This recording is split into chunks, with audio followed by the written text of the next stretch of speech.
großer Bedeutung. Und deshalb haben wir natürlich auch darüber gesprochen, und das ist ja auch niemandem verborgen geblieben, dass es in unserem Verhältnis gerade in den letzten Jahren auch tiefgreifende Differenzen gab und es sie heute auch noch gibt. Das hängt im Wesentlichen mit den Fragen der Rechtsstaatlichkeit zusammen, mit Fragen der Pressefreiheit. Und wir sind froh, dass einige konkrete Fälle auch gelöst werden konnten, dass einige Menschen frei sind. Aber wir haben nach wie vor einige Staatsbürger, deutsche Staatsbürger in Haft. Und ich werde und habe darauf gedrängt, aber werde das auch weiter tun, dass auch diese Fälle zügig und möglichst schnell gelöst werden können. Und wir werden morgen beim Frühstück auch noch in ausführlicher Weise einige dieser Fragen besprechen können. Deutschland hat ein Interesse an einer wirtschaftlich stabilen Türkei, an einer Türkei, die wirtschaftliches Wachstum aufweisen kann.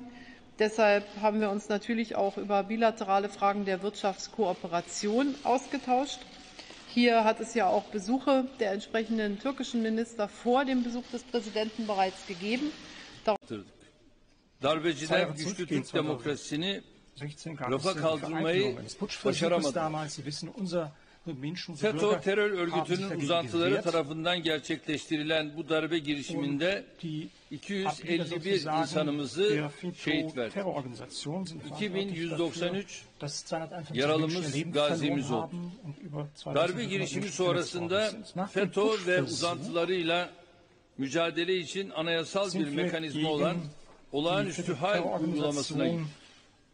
Demokrasimizi bu terör örgütünün tehdidinden kurtarmak için 2 yıl boyunca çok yoğun bir çaba sarf ettik. Bu noktada da önemli oranda başarı sağladık. 24 Haziran seçimleri sonrasında bu uygulamayı da kaldırdık. Cumhurbaşkanlığı hükümet sistemiyle beraber ülkemiz yeniden reform ve ilerleme yoluna girmiştir.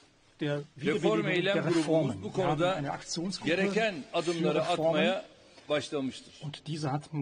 Vize serbestisi konusunda kalan 6 kriteri en kısa zamanda yerine getirmeyi planlıyoruz. Vize serbestisinin sağlanması ve gümrük birliği güncellemesine başlanması ve katılım müzakerelerinin canlandırılması hem Türkiye'nin hem de Avrupa Birliği'nin faydasına olacaktır. Bu kritik sürecin belli çevrelerin kaprislerine ve siyasi engellemelerine maruz bırakılmadan iletilmesini diliyoruz. Ich erzähle jetzt ja nicht die internen Gespräche, aber Sie dürfen davon ausgehen, dass wir natürlich die Fälle konkret besprechen. Wir besprechen sie ja nicht nur auf unserer Ebene, sondern sie werden auch dann auf den Beraterebenen, auf den Ebenen der Außenminister und so weiter besprochen. Und dann wird man versuchen, einfach zum Teil auch in langen Gesprächen Erfolge zu erreichen. Den Namen, den Sie eben genannt haben, ist einer derer, die uns noch beschweren. Im Augenblick gibt es noch 5 Fälle, die aus der Perspektive deutscher Staatsbürger von besonderer Gewichtigkeit sind.